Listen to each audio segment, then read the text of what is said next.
అందరికీ నమస్కారం. ఈరోజు చేయబోయేది త్రికోణాసనం. త్రికోణం అనగా త్రీ అంటే 3 అని, కోణ అంటే కోణం అని అర్థం.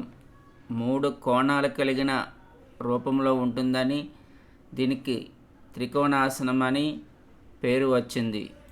ఎలా చేయాలి? 2 కాళ్ళ మధ్య 3 అడుగులు దూరం ఉంచాలి.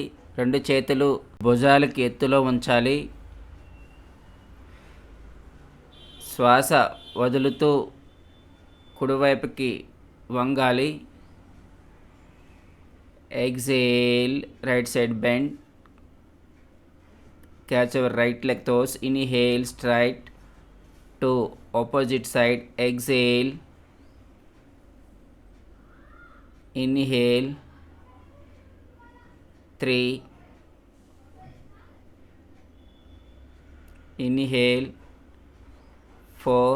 Exhale. Inhale. 5. Exhale. Inhale. 6. Exhale. Inhale. 7. Exhale. Bend. Inhale. Straight. 8. Exhale. Inhale. 9. Exhale. Inhale. 10. Exhale. Inhale. తర్వాత హోల్డింగ్ ఇవ్వాలి.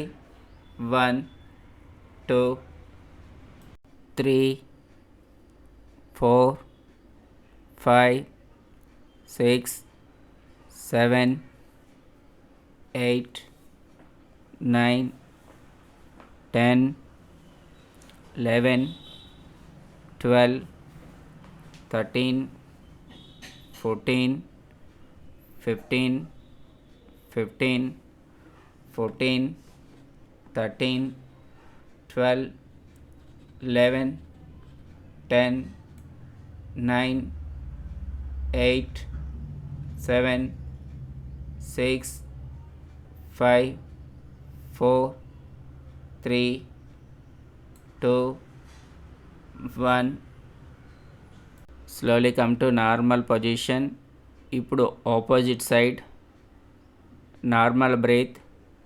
Holding 1 2 3 4 5 6 7 8 9 10 11 12 13 14 15 15 14 13 12 11 10 9 8 7 6 5 4 3 2 1. Slowly come to normal position. Release your hands, legs. Close your legs. Relax. ఉపయోగాలు: కాళ్ళ కండరాలు, అరికాళ్ళు, calf muscles గట్టిపడతాయి. వెన్నుపూసలు సాగడం వలన వెన్నెముక ఆరోగ్యవంతం అవుతుంది. నడుము చుట్టూ ఉన్న కొవ్వు కరుగుతుంది. పొత్తి కడుపులో అవయవాలు ఉత్తేజితమై జీర్ణక్రియ మెరుగుపడుతుంది.